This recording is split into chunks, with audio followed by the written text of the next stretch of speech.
Good morning and welcome to this short little video that is looking at a bit of dystopian story writing.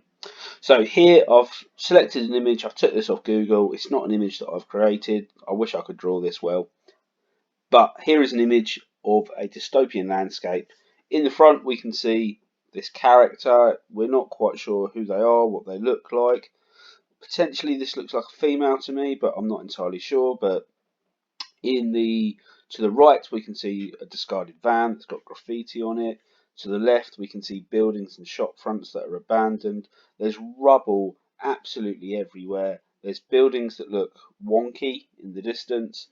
And we can see a general, really dystopian kind of feel to this image, that it's a post-apocalyptic society and things are not now.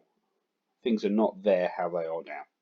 So I've provided a little bit of a model piece of writing, and your task today will be to either finish the one that I've created or to create one of your own. So let's have a look at the one I've put together. This is my one. I've written this morning. Tortured buildings outline the city now, a city that had once been a utopia, a beauty, a living and breathing thing. Yet now, in the post-apocalyptic world in which Marquette lives, tortured buildings, segregation and degradation are all that remain. Movement. Coming from beneath an old and abandoned transit van, a shadow rushing across the floor, a twitch caught from the side of her eye. Perhaps it was nothing, or perhaps this would be the day Marquis was finally caught out and dragged away to the Department of Misfits and Mystics for her deprogramming and demobilization. Movement. This time, coming from inside a burned out window, a flicker of a face, a hint of a sad, slow smile caught her, eyes that bore past her own and delved into her very soul. Nothing. Marky knew she should have reacted, hid, ran, fought, but her legs were cemented to the ground and her heart beat so fast it felt it would explode at any moment. Hot, radiant rays of the scarred sun were beginning to burn her through the radiation suit. She'd never felt sunlight on her skin.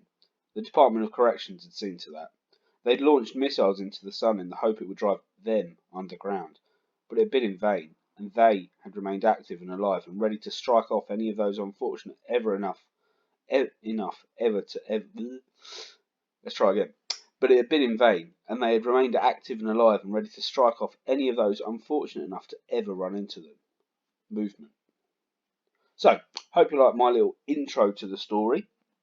I've provided a little bit of an outline of this world. I've given it a character. I've hinted at perhaps a corrupt government, which is quite a popular theme in dystopia. It's up to you how you carry this on. If you wanted to, you could write from this third person omniscient narrative that I've given it. You could change that and make it third person, so you're writing from the character's viewpoint. You can change the world completely and entirely, but I will leave that up to you. What I would like in return is for a 200-word piece of writing.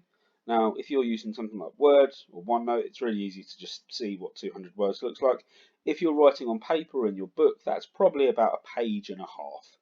Remember to be using all the kind of techniques that I would normally talk about. So I'm using things like pathetic fallacy, I'm using metaphors, I'm using similes, I'm using personification, I'm using different forms of repetition, anaphora, epistrophe, epizeuxis, and I'm thinking about creating a piece of writing that's interesting and engaging for someone to read. Hope you've enjoyed that short video. Stay safe. See you soon.